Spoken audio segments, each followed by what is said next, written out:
Speaking of assholes online, I want a quick rant. Okay, go for it. Because I know we've talked about Attack on Titan like plenty. All right, here we go. All right. It's the Great start. weekly Attack on Titan segment. The weekly Attack on Titan rant segment. I'm getting so fucking tired of spoilers. It's gotten to the point now where my enjoyment of this is getting fucking ruined because of spoilers online. Like logging on to Twitter now on especially on a Monday.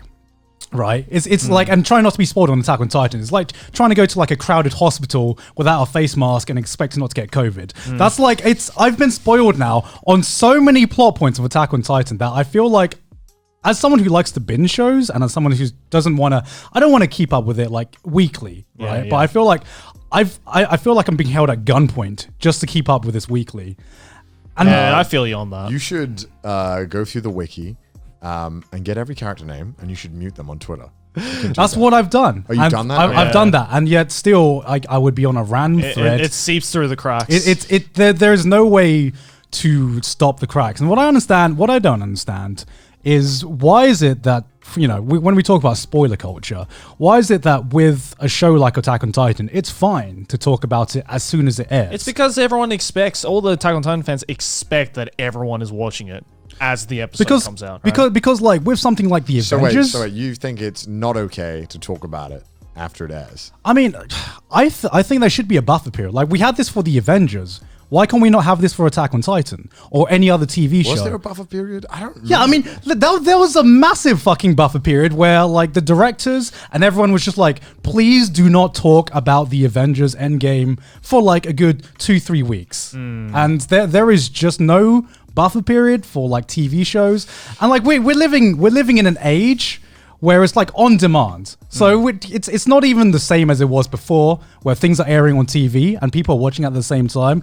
Everyone's watching at different times. It's literally an on-demand service. I don't know. I really like the community aspect of, you know, when an episode airs, everyone talks about it. I kind of like that. No, but there are ways to talk about it in ways that are not spoiling. Yeah, and there are places, there are like open forums that you have to physically go and look up, right? When I talk about the show on Twitter, I try not to mention spoilers. Yeah, no. It's very Every tweet cryptic.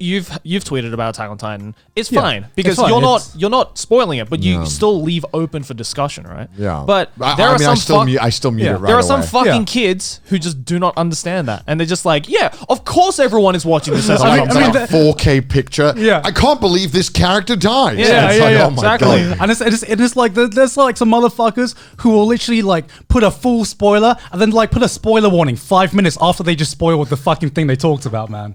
That's it's right now social media is like treading a minefield. I've never understood the whole like spoiler warning at the beginning of a tweet. It's like, how about you just don't tweet it? Actually, I honestly not gonna lie, it saved me a few times. Really? Because I'll read the top of it about a show and I'll see a picture and I'll quickly scroll because I'm like, all right, sick. That spoiler warning actually saved to me, it's just the most pointless fucking warning. It's better than nothing, right? No, I would rather just you not spoiling it. To be honest, but I understand, right? Because you know, Attack on Titan. I wish I could tweet about like the details of the show a little bit more, but I know that because I have like quite a large following. I'm gonna spoil it for someone, so I don't want to do that. Right. But like I literally like every time I do think that if you go on Twitter on a Monday in Japan and you haven't watched the newest episode, that's honestly kind of on you.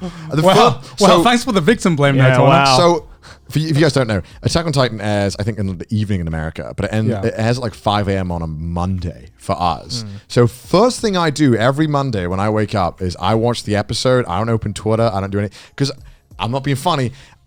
I know the internet. They're gonna spoil it. There's nothing you can say here or ever do that will stop them from doing that. So why not just watch it?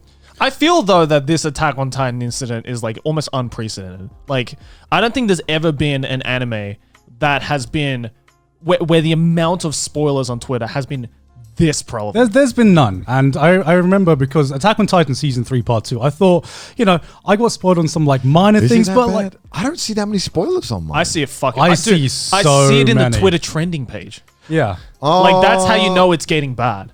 when literally when you go to Twitter trending some weeks, and I've seen it, some weeks it shows you the tagline or the hashtag or whatever word is trending, and then underneath it gives the spoiler. Okay, that's and I'm like, what? Okay, that is a little scummy. Yeah, it's that. Okay, I can understand. That's never happened to any anime series. That has never happened. Like recently, I got, or like I knew, it's the equivalent of being like, yo, something's gonna happen with this character, you know? Yeah. And, 9 times out of 10, it's probably a death. Yeah. It's probably gonna be a big death. And the problem is that Attack on Titan is one of the easiest like shows to spoil out there, because all it takes is like one sentence or one word. I'm pretty sure I've seen pictures of stuff of like, where like the current manga's at, and that like, I'm sure that I've seen very glimpses of it. So when I see it and I recognize a character, I'm like, I skip. But I've seen it and I don't know what it is. So I'm like, well, if I have no context to this picture, I don't know what's going on,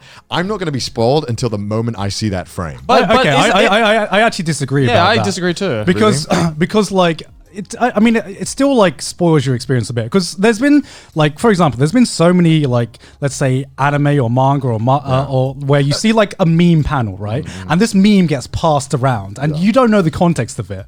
But then you finally read or watch whatever shows everyone's memed about, and then it could be like this some of the most serious moments in like media has been like just ruined for me, because I've seen the meme of it, and so the moment happens and it takes you out and be like, oh, that was the moment they got memed. Like right now I'm reading Tokyo Ghoul because I want to see if the Tokyo Ghoul manga readers are right, and I know when that fucking Kaneki panel comes up, I'm gonna laugh. Like I don't know what the context of it is. Isn't that but fun, it's not fun. That's fun. I have fun. Because to me, like, I've had this happen where I'm not saying that it's okay to post pictures from the manga. I don't think anyone should be fucking posting pictures from the manga. No, but what I'm saying though, people are still posting pictures from the anime fresh after the anime.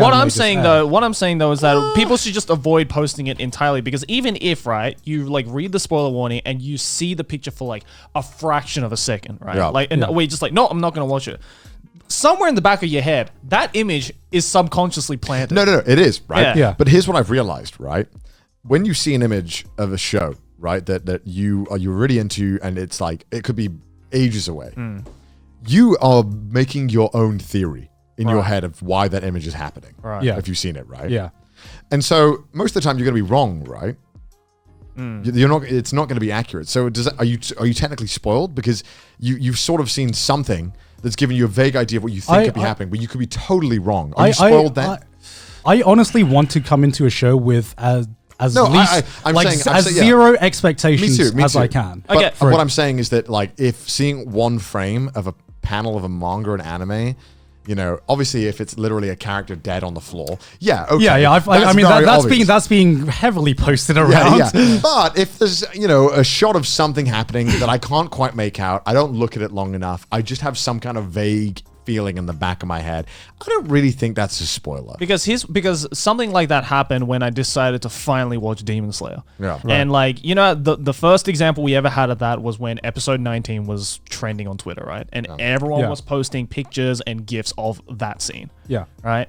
And of course, because I knew immediately on the trending page, it says Demon Slayer episode 19. And at that point, I hadn't started yet, right? And I'm like, well, I eventually want to get to it. So obviously, I'm not going to look at it. I'm going to try and avoid all pictures. Yeah. But obviously, when you're on Twitter or when you're on the internet, you're going to see like fraction of a frame or a fraction of an image, right? And not going to lie, when I finally caught up to Demon Slayer and I got to that scene in episode 19, I was like, this is impressive, but I feel I would have been even more impressed if I had no idea that this was coming, like everybody else. If I had no experience. Yeah, does it take away? A little bit. It does take away. To be honest. I feel like it does absolutely take away. I can understand that, but I don't know. I was like, this is epic, but this could have been fucking mind-blowing like it was for everybody else who watched it. Because